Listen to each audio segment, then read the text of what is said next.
มา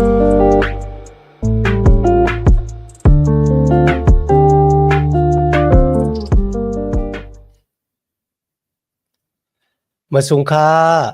พี่น้องผู้ชมยินเสียงใต้ตีนับยามกูจอกูปาจามหลีกต่างสายลมอีกบาดางขาวลุงแรงเบิงไหลมาหบทบหบยากันกว่าแทงวันหนึ่งเยาคะย้อนหะต่างหักเมตตาต่างนิมจ๋า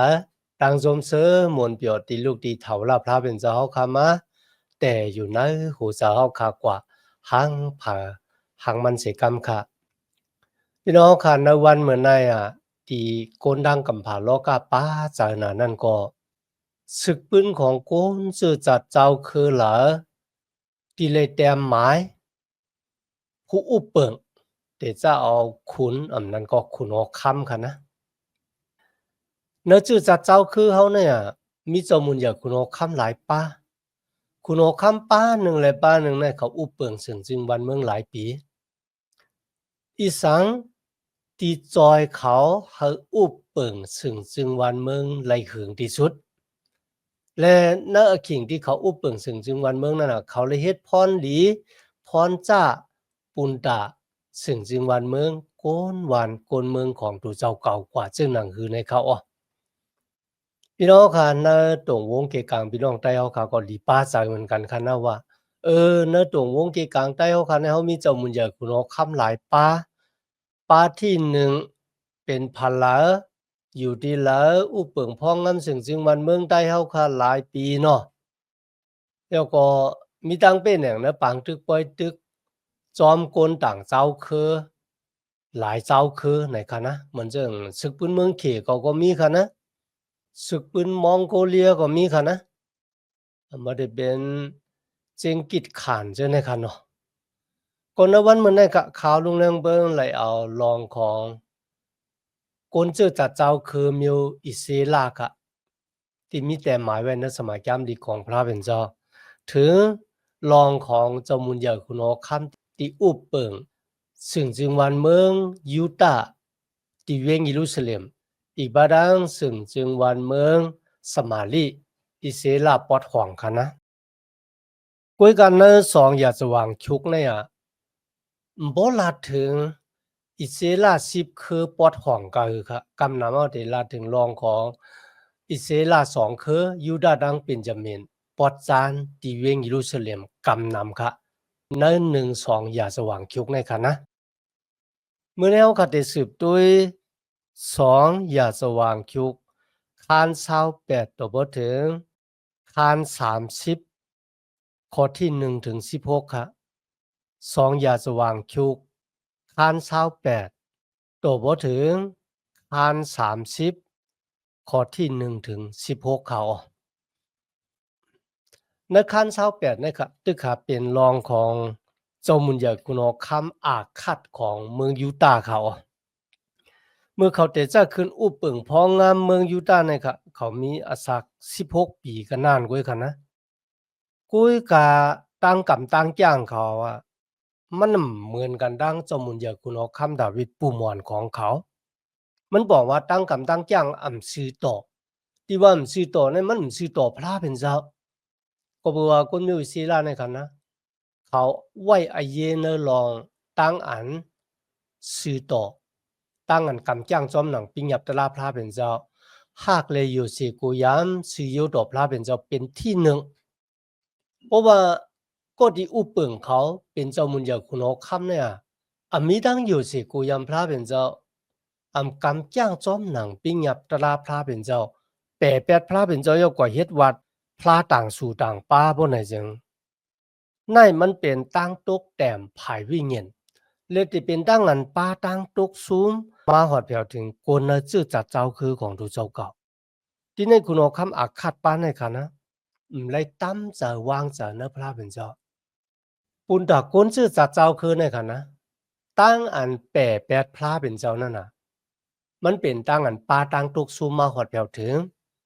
นะจื้อจัดเจ้าคือสิ่งวันเมืองของทุเจ้าเก่าป้าตั้งตกซูมมาหอดแผ่วถึงกันนะมันจะตั้งออกอย่างก็เพราะฉะนั้นตั้งอันเขาซื้อโยดออกพระเป็นเจ้านั่นน่ะนั่นแหละเป็นตั้งเป็นอย่างครับ ที่นั่นค่ะเจ้ามุนอย่าคุณเอาคำอาฆาตแปรแปดพระเป็นเจ้าพี่น้องกว่าเอาพระป่าล่าของก้นขนาอันน่ะมาเฮ็ดวัดกูกวยเอาลูกชายตัวเจ้าเก่าเผาหลู่เป็นเครื่องปลูกโจบันพระป่าล่าพวกกว่าแตกด้วยกันพระเป็นเจ้าดังพระป่าล่ามันกว่าอันก็ฮู้ก็ต่างกันนะพระเป็นเจ้าเนี่ยเลยย้อนหาโกนเมียวอิเซลาเขาเอาลูกชายลูกยิงเผาหลู่บันมันเจ้า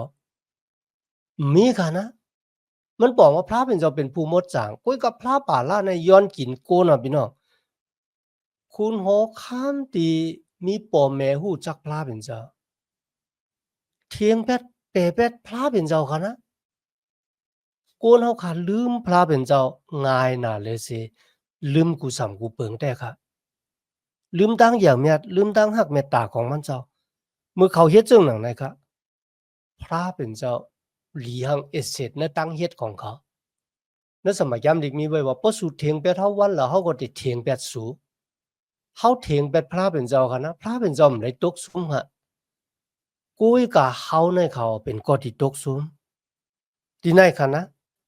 พระเป็นเจ้าปันอักขว้างค่ะเฮากวนซิริยาอีกบาดังกวนมิวอิเซลาค่ะ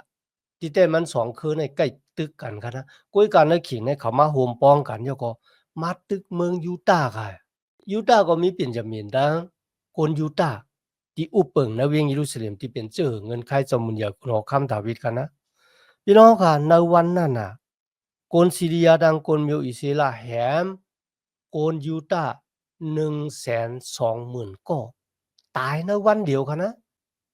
120,000ก็ค่ะนะเหลือสินั้นก็ค่ะซีเรียก็คุบซิมเอาคนค่ะนะเอาคนมิวยูตาห์เนี่ยก็เป็นขี้คร้านในเมืองซีเรียค่ะ ปอยาคนเมียวอิสรา10เคอที่มาตึกเป้คนเมืองยูตาห์ค่ะนะเป็นอิสราเหมือนกันค่ะนะ10เคอเนี่ยมาตึกเมื่อตึกเป้เอาค่ะนะพี่น้องค่ะเขาก็ได้ตี้ยอบคนเมียวยูตาห์เนี่ยที่เป็นพี่น้องของตัวเจ้าเขาเอามาเป็นขี้ข่าค่ะพี่น้องค่ะอันนั้นเป็นปอกที่1ค่ะนะที่พระเป็นเจ้าปันตามที่เจ้ามุญญาคุณเอาคำอาฆาตปานนั้นนะเฮากวนด่างเจ้าคืออีกบางกวนชื่อจะเจ้าคือเหลียวกันเนี่ย พระเป็นเจ้าอาบเขาไว้ในมือของคนเจ้าไหน200,000ก็พี่น้องเขาตียอดกว่านะเนาะขิงในคณะเพราะว่าพระเป็นเจ้ามาจอยหรือคนเมียวยูตาคณะคาถางว่ามั่วเอาลิเลียตาย100,000ไปเดี๋ยวก็200,000ในเลยขำดังอันตียอดหรือสินั่นก็คณะคนที่เป็นคนมีปิญญาค่ะคนอย่าคนหลวงนะจือจะเจ้าคือในคณะเลยขำดังอันแหมตายทั้ง คนที่ตามเจ้ามุนเดียวคุณโอคำว่ามาได้เป็นหมู่มัดพ้องเมืองว่านะมาได้เป็นก็ที่เป็นจอมพ้องที่อุปเปิงในหางในหอค่ะนะต่างเกสู่พระเป็นเจ้าที่มันเจ้ามาจอยแกดเขกลางที่ไหนค่ะนะมันจะส่งปลอแพทย์ปาหนึ่งมีชื่อว่าโอติดค่ะปลอแพทย์โอติดเนี่ยกว่าจูคนเมียวอิสราที่เป็นแห่งเมืองยูตาห์เนี่ยลาที่ขุนศึกตั้งหลายว่าสู่ตั้งหลายที่เฮ็ดจังไหนตัวพี่น้องของสู่ว่า ซ้อมหนังปิ้งยับตราพระเป็นเจ้ามีไว้ค่ะนะว่าอย่าเปตีกวนมิวอิสราหนังกันเนี่ยเฮาเป็นขี้ค้าอย่าไปเฮากวนมิวอิสราเนี่ยเป็นขี้ค้ากันล้านละเนื้อแก้มันเฮ็ดวัดคันเศร้าหาข้อ39ถึง40ค่ะนะเฮ็ดวัดคันเศร้าหาข้อ39ถึง40อย่าไปเฮ็ดก็บ่จังไหนเพราะว่าสุตีพี่น้องของสูเนี่ยก็เป็นขี้ค้าบ่เนี่ยจัง พระเป็นเจ้าตักสิอย่างปันตามสู่อำนาจการเป็นมันเจ้าเลยยินตั้งอันเจ้าไม่ใครจ้าของสูเนี่ยตีแหมพี่น้องของสูตั้งเฮ็ดสูเนี่ยฮอดถึงเมืองกลางเฮาพุ่นน่ะสูเป็นคนมีวรแปดอยู่ยาวกำในสูจำสิมาสืบเฮ็ดวรแปดเอาพี่น้องของตัวเจ้าเก่ากว่าเป็นขี้คาอะไรจังหนังหือมันผิดปิงหยับตราพระเป็นเจ้าเนี่ยพี่น้องค่ะที่ไหนคะนะขุนศึกของคนมิวอิสราค่ะป้ากันลาตีกันว่าเฮาปล่อยพี่น้องเฮาที่สุดตีมาที่เมืองยูดาห์ที่สุดได้เอากว่าเป็นขี้ค้าเนี่ยปล่อยขึ้นหมดสุดได้ป้าเอาวัวตะแปดมาฮอดแผ่วถึงเฮานี่ตัวหนังวัวตะแปดที่เฮาเฮ็ดมาแล้วเนี่ยเฮาทำเปรมไรเนี่ยคะนะบ่ยาวเฮ็ดจึงค่ะเอาขึ้นปล่อยคนยูดาห์ค่ะที่เขายอบมาค่ะนะวางก็อมเลยใส่เสื้อผ้า เขาก็เอาเสื้อผ้ากว่าเสิร์ฟปันมีแคปตินก็เอาแคปตินปันแล้วก็กว่าเฮ็ดเขาเลี้ยงหรูลุ่มลาเขาลีๆค่ะนะวางก็ดีอ่อนๆน่ะไปมันไรนะก็เขาก็เอาต่างมาลีแล้วก็ส่งมือขึ้นกว่าที่เมืองยูตาห์ฮัลโหลพี่น้องค่ะที่ไหนพระเป็นเจ้าเป็นโกตีเขามาแกดเขให้กังกวนยูตาห์เขาพวกพระเป็นเจ้าเขามาแกดเขให้กังมวยลีไปมวยเสียดาก็นักขิงนะครับพี่น้องค่ะซึ่งจึงวันเมืองยูตาห์เนี่ยอ่อนแต้ๆว่าลูกซึกก็ตายน้ำหนาลากนาก็มีเลยสินั่นก็ค่ะตั้งอ่อนเนี่ยมันได้ผุยเส้นตั้งให้คนต่างเจ้าคือมาตึกเขาณอนาคตลูกก่อนเขาอันนี้เป็นปอกที่หนึ่งที่พระเป็นเจ้าปันตานกุยกาดีในกันนะคุณเอาคำอาคัดเนี่ยลีคุกจะไรไม่จะวัวแบบ ขึ้นไหวนามาพระเป็นเจ้ามันเฮ็ดจังก็มันมาค่ะนะมันหนกมันตือมันตันแต่บ่ว่ามันยังตึกครับเป้แบบพระเป็นเจ้าอยู่ครับก็เพราะฉะนั้นครับพี่น้องผู้อ่อนโหที่หนกที่ตือจังไหนคะนะที่มีพระตะลาที่แปะแปดพระปู่หม่อนของตูเจ้าเก่าเนี่ยที่เปแปดพระผู้ผ่านสร้างผ้ากลางเฮาเลยหลินเมืองเนี่ยมันได้ป้าเอาตั้งตกซุมบัวตะแปดตั้งตุกค่าขานจากมาเฮาแถวถึงกวนสึงจึงวันเมืองปอกที่2คันนะกวนเอตุ่มครับอีกบาดังกวนพิลิตตีครับมัดดึกจอมุนอย่าคุณเอาคำอาคัดปานให้คันนะก็บ่มันคุกจะไรไม่จะบัวตะแปดคันนั้นเนาะถามว่ามันได้ขึ้นไหวนามาอาโกพระเป็นเจ้ามันมาอาโกค่ะมันนี่จึงค่ะเอาเงินเอาคำนึกย่องปีกหมานของพระเป็นเจ้าแล้วก็เนื้อหางเนื้อหัวมันสูงกว่าปันคุณเอาคำอาศิริยะให้คุณเอาคำอาศิริยะมาจอยว่ะพี่น้องค่ะคุณเอาคำอาศิริยะเลยมาจอยมันกันนะคุณเอาคำอาศิริยะเลยทิ้งกติเสจาก็บ่สั่งพี่น้องค่ะก็ปัวคนมีวัวตะแปดเนี่ยมันได้ทิ้งกติเสจาอะไรจังหนังคนมีวัวตะแปดค่ะมันไม่ใช่คนสิโตก็เพราะฉะนั้นเขาลีหูโตแกว่าดังอันอิงปึงโกโกนเนี่ยมันไม่ใส่ให้ไว้ใจไม่ตั้มใจไม่เป็นคนมีวัวตะแปดเหมือนกันเนี่ยเขาไม่หนองตาตั้งพิษของตัวเจ้าก็พี่น้องค่ะหรือสินั่นก็ค่ะคุณเอาคำอาศิริยะเต็กเต็งเอามันสักขอนบันคุณเอาคำ1 ปีในน้ำแต่ว่าเขาไรเป้าตั้งทุกค่าขานเจ้ามาฮอดแถวถึงคุณเอาคำกุ้ยมันก็เก็บขอนที่ก้นวันก้นเมืองปุนดาดีกว่าสักขอนที่เจ้ามุนยาคุณเอาคำอาศิริยะพี่น้องค่ะที่ไหนค่ะนะเขาหลุเลยหัวตั้งอันอิงปึงกูต่างพระเป็นเจ้านั่นนะมันน่ะมีวันอ่องอย่างฮะอย่าไปอิงปึงกูโกนผีต่างพระเป็นเจ้าเขาหลู่อิงปึงกูพระเป็นเจ้ากุ้ยกะดิเนี่ยเขานะมันตึกขาโหนกตึกขาตืออยู่กันนะหลู่เลยคุกจะอะไรไม่จะวัวแต่แต่ค่ะมันเฮ็ดจังค่ะกับเนี่ยมันก็ปีกย่องปีกหมานของพระเป็นเจ้าค่ะคุณเอาคำอาคัดนะปีกย่องปีกหมานแล้วก็เอาอันดีหังอีกเสร็จใส่กุ้ยมกาค่ะนะแล้วก็เอาเครื่องเจ้าเครื่องตื้อนะย่องปีกหมานออกกว่าค่ายกว่าต่างตีเพราะย่อกว่าเตเข่งปลูกจ่อของพระป่าล่าโอ้เต็มลงกว่าณเวียงเยรูซาเล็มครับว่าฮัลโหลตั้งเฮ็ดของมันน่ะพี่น้องค่ะเจนจาด้วยค่ะลูกมันว่าจังค่ะที่กวนซีเรียเป้เฮาเนี่ยก็บ่ว่าขุนนางช้างทู่มันจอยเขาไหนวะก็บ่จังนั้นเฮาโหลไล่กว่าขุนนางช้างทู่ของกวนซีเรียมาเฮ็ดวัดกูกว่าปุ่นตามันได้จอยเฮาฮัลโหลพี่น้องในเป็นตั้งโหนกตั้งตือตั้งอันหูหนาตาบอดรับสิ่งเพื่อมืดค่ะนะณจุดอาศักของมันเนี่ยมันน่ะมีดังป่องแจงแรงใจในตังหักของพระเป็นเจ้ามันน่ะฮู้จักพระปู่หมอนของมันค่ะนะก็เพราะฉะนั้นครับตั้งจอยแถมตีลูกตีโกนมานั่นน่ะมันได้มาเป็นตั้งจอยแถมต่างพระเป็นเจ้านั่นแหละตั้งโหนกตั้งตือของโกนเฮาก็เฮ็ดให้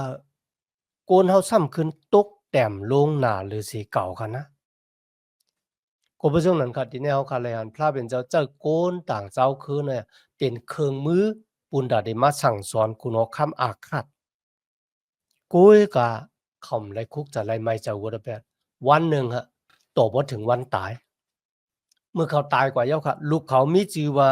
เจ้ามุนยาคุณอคัมเฮซกิเฮเซคิยาค่ะนะมีชื่อว่าเฮซกิพี่น้องค่ะลีอามแต่ค่ะนะ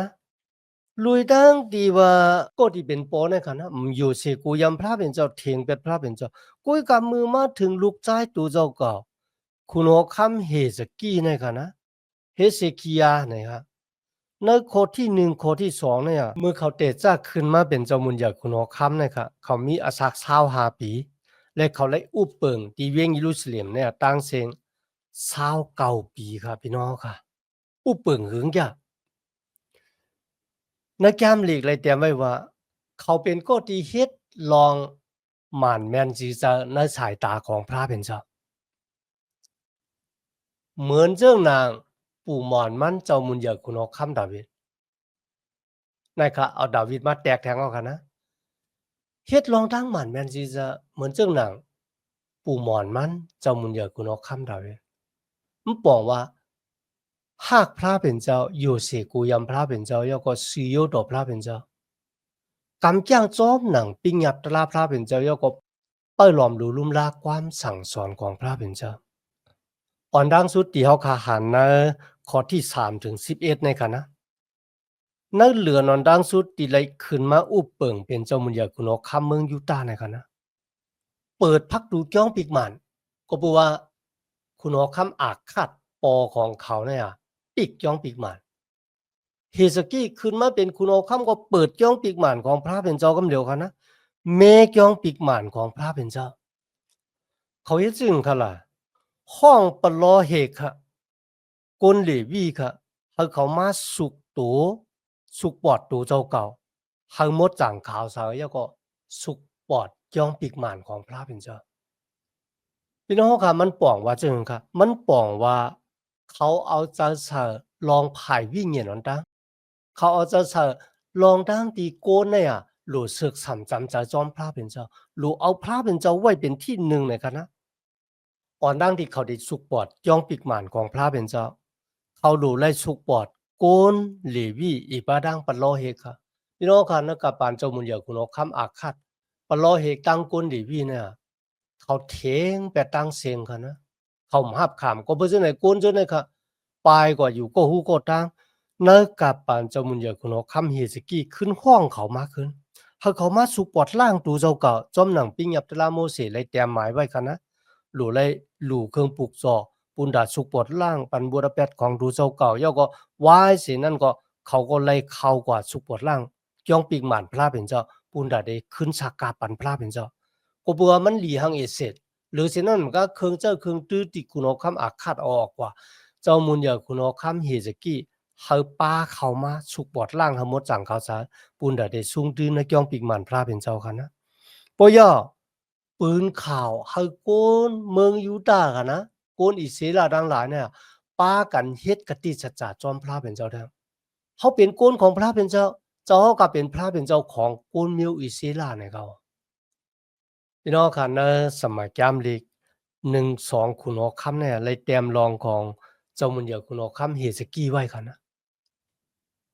คุณออคำทั้งหลายที่อาศักลิบอยู่อ่อนตังเฮซกี้และวายลื่นเฮซกี้เนี่ยมีคุณออคำป้าหลังเหมือนมันไหนเขาวายลื่นเจ้ามุนเหยาคุณออคำดาวิดค่ะนะมีเจ้ามุนเหยาคุณออคำป้าหลังเหมือนมันไหนพี่น้องก็อ่านใน2คุณออคำคาน18ข้อที่4ถึง7ค่ะนะ2คุณออคำคาน18ข้อที่4ถึง7เขาคุณออคำปอดจานค่ะเมืองยูดาห์ที่เวียงเยรูซาเล็มตั้งเสียงมี21ป่าค่ะนะเนื้อจื้อหือเงินไขของเจ้ามุนเหยาคุณออคำดาวิดเนี่ยมีป่าละที่ใหญ่เหลือเสเจ้ามุนเหยาคุณออคำเฮซกี้ใน2ยาสว่างชุกอันนี้เป็นตั้งตัวหันถึงของพระเป็นเจ้าเขาหรือเช่นนั้นเหมือนกันนะรองของเฮซกี้เนี่ยมีแต้มหมายไว้4ข้านดีๆค่ะนะในยาสว่างชุกในค่ะนะอีกบาดังในแกมอิสยาห์ก็มีแทงเขาเจ้าเต้ค่ะนะนั่นมันบอกว่าเขาเป็นเจ้ามุนเหยาคุณออคำที่หากเลยอยู่สิกูยำและซีโอดอกพระเป็นเจ้ารองนี่เป็นความสอนบุญดาเขาคำเหมือนกัน ในวันเหมือนนั้นกันนะเขาฆ่าไอ้สังเป็นที่หนึ่งในจุดอาสาของเขา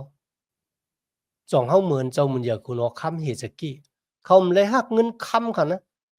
เขาไม่เลยหักตั้งอ่องเมียงเขาไม่เลยหักมุนสเลเขาไม่เลยหักตั้งอันอยู่เนื้ออาสร้างอาตานเจ้ามุนอยากคุณอคำไม่เลยหักตั้งอ่องเมียงกุ้ยกับเขาหักพระเป็นเจ้าให้เขาไม่เลยเพหูเจอเขาเนี่ยปันต่างเมียวค่ะนะว่าหุ่นนางสังทูว่าคุณปีคุณสังว่าปิจิอุกษากุ้ยกับหูเจอของเขามีพระเป็นเจ้าเป็นที่หนึ่งเขาลีป้าเสาเตค่ะพี่น้องค่ะในข้อ12โดยบ่ถึงข้อ19ในคัน29นี่ค่ะนะกลเลวีอีกประดังจื้อเงินไขของกลเลวีครับเขาป้ากันเข้ามาลุมลาจองปีกหมานของพระเป็นเจ้าล่างกวาดถูเขาเนาะสุกปอดล่างตั้งเสียงเนี่ยเขาจะข่าวยาม16วันเต็มๆอะพี่น้องค่ะบ่ยอกวาดโตเอาเครื่องเจ้านึกจองปีกหมาน ที่คุณเอาคำอาฆาตเอาออกไว้นะครับนะโต้เข้ามาใส่ในกองปีกหมันของพระเป็นเจ้าสองอย่าสว่างคิวค้านเช้าเก่าคอเช้าถึง30ในค่ะในวันในค่ะนะเจ้ามุนอยากคุณเอาคำเฮสกี้ค่ะห้องโกนหวานโกนเมืองค่ะนะปะล้อเฮกอีกบาดังโกนเหลวีดังหลายเนี่ยป้าเคืองปลุกจอมาจูพระเป็นเจ้ามาในกองปีกหมันของพระเป็นเจ้าเฮ็ดจึงขนาดนะเครื่องปลูกจอบผิวระแปดปุนตาคุณโอคำปะล้อเฮกโกนเดวีโกนหวานโกนเมืองค่ะหลูเลยหลูเครื่องปลูกจอบผิวระแปดปุนตาโกนเมียวอิสิลาตั้งจื้อจัดเจ้าคืออ่อนตั้งอะนะเครื่องปลูกจอนั่นก็เป็นโวว่ะโซว่ะแป้ว่ะนะครับ เผาหลู่เครื่องปลูกจ่อบันพระเป็นเจ้าปูนดาเดสุกปอดล่างสึ่งจริงวันเมืองแหละอีกบาดังโกนมิวอิเสลากามีดังเจงดังหลงลุยเครื่องปลูกจ่อค่ะนะก็เพื่อเรื่องนั้นค่ะนะตั้งอันเฮ็ดวัดกูก่อยพระเป็นเจ้าเนี่ยมันหลวมมีเครื่องปลูกจ่อนั่นมันบอกว่าตั้งอันมีกายะหลู่ไลหลู่ตั้งอันมีกายะคันเนาะอันที่สองเนื้อตั้งอันเฮ็ดวัดกูก่อยพระเป็นเจ้าหลู่ไลยุกยองยองยอ ตั้งอันยุกยองยองโยก็เป็นตั้งอันเล็ดติ่งเฮ็ดความยองโยพระเป็นเจ้าอันนั้นก็เป็นตั้งอันหลู่จ๋าเครื่องปลูกโซเป็นตั้งอันมีกาตั้งอันเฮ็ดความยองโยพระเป็นเจ้าก็เป็นตั้งอันสักกับใจของเฮาค่ะเนี่ยเฮาพระเป็นเจ้ามาอุปเปิงพองงำในจุดตาสักของเฮาที่นั่นมีแต่หมายไว้ค่ะนะมีตั้งอันเล็ดติ่งเฮ็ดความยองโยต่างเกจูพระเป็นเจ้าเหมือนเรื่องในกาปานที่เจ้ามุญญาคุณอคำดาวิดมักฆ่าเอาไว้ในเขา มุกซุมเลตติงมุกซุมเฮ็ดความหยองโยพระเป็นเจ้ายอก็ปล่อเฮก็เป่าเนกขลานึกย่องปีกหมานของพระเป็นเจ้าเป็นตียุกยองยองโยพระเป็นเจ้าค่ะนะก็บัวสุกปอดล่างยอก็ขึ้นสักกับหลู่บรรพระเป็นเจ้าโกนนะสิ่งจึงวันเมืองยูตาค่ะนะคนเมียวอิเซลาเขาเนี่ยมีปุนมีส่วนเขาก็ไล่ป้าเอาเครื่องปลูกโซอำว่าจะเป็นโวเป็นโซเป็นแป้แล้วก็ลูกโซค่ะนะ ปะโลเฮกทั้งหลายเนี่ยหลอกหนังสัตว์ปุ่นดาได้เอารูปเครื่องปลูกสอมันดันขึ้นก็เบื่อเครื่องปลูกสอนนำน่ะโกนเลวีเลยมาจอยเขาหน้าต่างอันเดรูปเครื่องปลูกสอที่ไหนคะนะเฮทา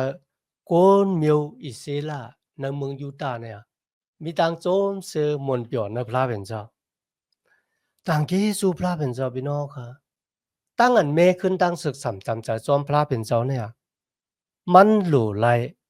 คุกจะไล่ไม้จากวัดแบบมาหาพระเป็นเจ้าแต่เหมือนเจิงดีเจ้ามันอยากคุณเอาคำเฮสกี้ไลเฮ็ดกันนะตั้งอันเมขึ้นตั้งศึกสับจำใจจอมพระเป็นเจ้าเนี่ยมันเตจ้าดีผู้อ่อนโหผายวิ่งเงียนครับปะล้อเฮกคนเหลวีเขาสุกปอดล่างตัวเจ้าเก่าย่อก็ลู่เครื่องผูกสอบบุญดาได้เพววัดแบบบุญดาคนเมียวอิเซลาย่อก็อีกบาดานเครื่องปลูกสอบมิกษาญาติพระเป็นเจ้า ตีไหนคะพระเป็นเจ้าเหตุการณ์ค่ะนะพระเป็นเจ้าเฮ็ดให้คนเมียวยูตาค่ะคนเมืองอิสราเอลทั้งหลายพร้อมเสียงเพลงปากกันป้ากันขึ้นไหว้นามมาหาพระเป็นเจ้าในเขาพี่น้องค่ะในวันเหมือนนั้นครับเพราะว่าเขาคาเลยพิษเลยเปลืองกว่าค่ะนะอย่าไปเป้ามือผูกเพราะพิษเนี่ยก็ให้คุกจะเลยไม่จะวัวดะเปียดหนองตาดังพิษยก็ขึ้นไหว้นามมาหาพระเป็นเจ้ากำเดียว เหมือนเรื่องคุณโอคัมเฮจกี้พูดมาเขาจะย้อนหาพระเป็นเจ้าสุกวัดล่างมาเขาจะเขาหมดจางเขาซะหรือเช่นนั้นมั้งก็เขามามีปุญมีส่วนในการงานของพระเป็นเจ้าจอมหนังที่เขาขับเปลี่ยนไรเจ้าเอ็นแห้งสติปัญญานำกัดตั้งแขนที่เขาขามีกันนะเอามามีปุญมีส่วนในการงานของพระเป็นเจ้ากำแนวกลับมาถึง2อย่าสว่างชุกคัน30ครับพี่น้องค่ะเตเจ้ากับปานเจ้ามุนเยอะคุณเอาคำโซโลมอนมาเนี่ยป้อยปัสสกามีค่ะว่าปัสสกาก็อ่อนตั้งที่เขาได้ออกเมืองอียิปต์มาของเจ้าค่ะพระเป็นเจ้าเขาแถมลูกโซ่1เฮิรน1ตูเอาเลือดตาที่ขอบพักตูไว้พอถึงขิงกลางคืนตะมันมาละหน้าเต็มมาคืนที่มี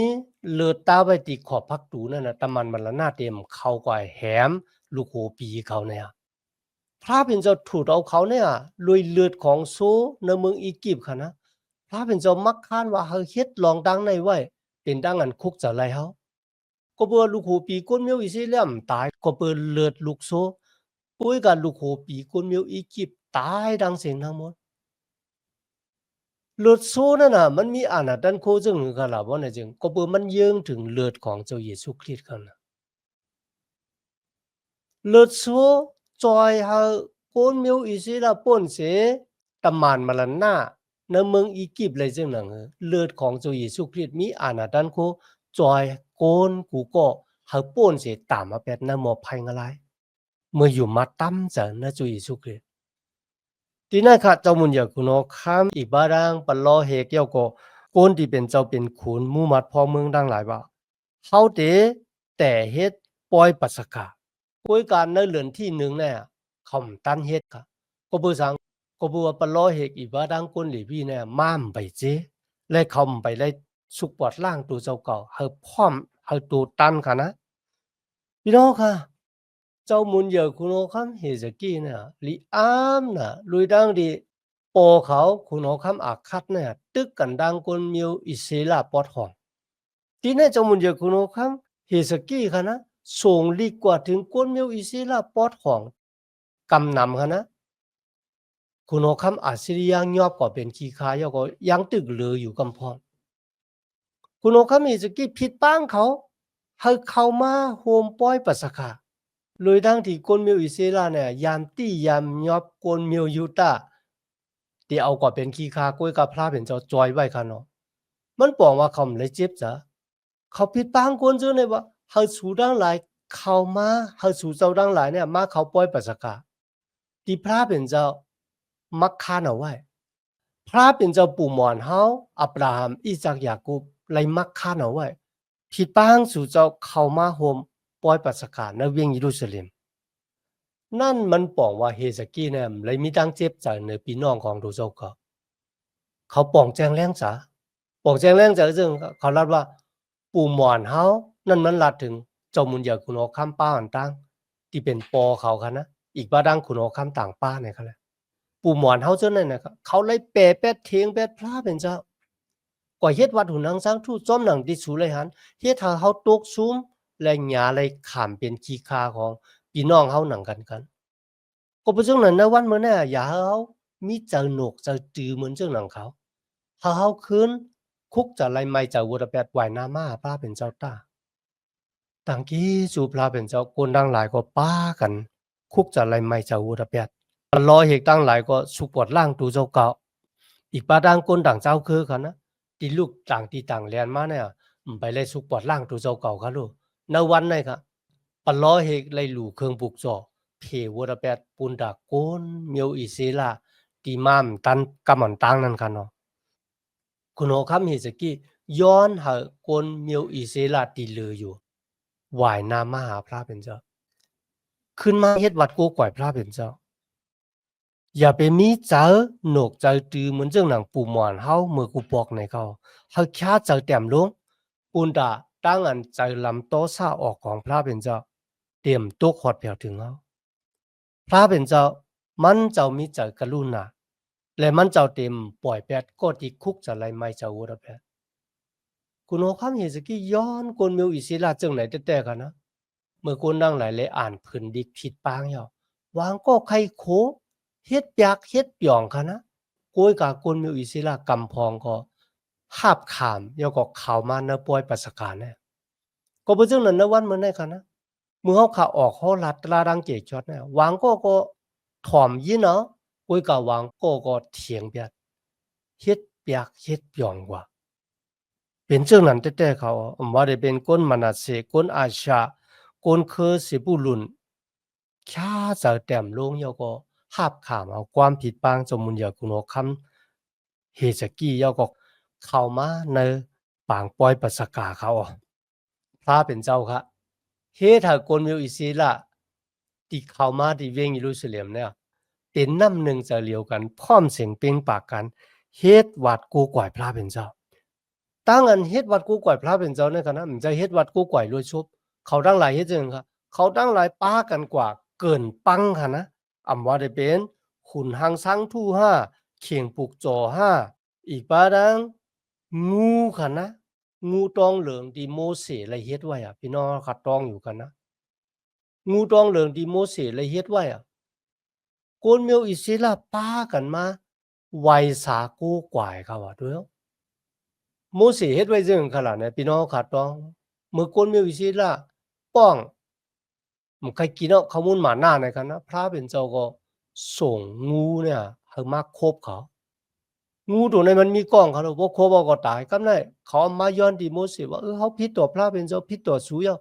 ค้านต่อย้อนต้องปั่นที่พระเป็นเจ้าปั่นเฮาเองพระเป็นเจ้าก็มีอมิงว่าเฮาเฮ็ดงูตองเหลืองเอาโปกไว้โปกคนก็เลยขำงูคบนะงูตอดเขาเนี่ยเขายักโดยที่งูตองเหลืองกล้องของมันก็ตีหายกว่างูตองเหลืองนั่นก็เยื้องถึงเจ้าเยซูแท้เอาค่ะนะเจ้าเยซูวันหนึ่งลูกเจ้าติมาขามตอกซัดตายในสลอกว่ามือโกนกูก็ตีอยู่มาตำจะนะลูกเจ้าวัวตะแปดตีอยู่ในตูเฮาเนี่ยไล่ขามดังนั้นสุกปอดล่างออกกว่าเจ้าเยซูปล่อยรอดเฮาป้นสิอาณาสตานมานัดผีให้เพื่อให้โยกาตั้ง10ตั้งแสบตั้งไกลตั้งเป็นในตามมาเป็ดในหมอไผงลายเนี่ยในวันนั้นค่ะนะเฮสกี้เกินบ้างแบบอำว่าจะเป็นเคียงปลูกจอหุ่นทางสร้างทูตที่ปอของคุณหัวคำเฮสกี้ละเฮ็ดไว้ค่ะนะอำว่าจะเป็นเสาอันทอดอันแม่ดว่าเสาอาเชลาว่างูต้องเหลืองที่โมเสสเฮ็ดไว้เนี่ยย่าลู่ย่าแล้วแบบเสียงมดๆค่ะก็บ่ซึ่งนั้นตั้งอันคุกจะไล่ไม่จะวัวตะแปดนั่นน่ะมันนำไล่อยู่ที่โซเผากันนั่นกุ้ยกับมันอยู่ที่จ๋าหลู่ไล่หนองต้าตั้งพิษคุกจะไล่ไม่จะวัวตะแปดแต้ๆในเขาเลยป้ากลเมืองยูตะมิวอิซีล่ะขึ้นไหวปอกมาจูพระเป็นเจ้าเขามีดังนั้นต่างกิจูพระเป็นเจ้าอย่างนะในวันเหมือนในที่พี่น้องคำมาเห็นแกมหลีกกว่าจอมกันตัวพอถึงอาเขียงเขาขาดสุดเชงกว่าคันเนาะย้อนหาตั้งหักเมตตาตั้งนิมจาตั้งจมซื้อมนเปียวตีลูกตีเท่าลาพระเป็นเจ้าเขาคำมาแต่อยู่ในหัวเจ้าเขาคากว่าหังผา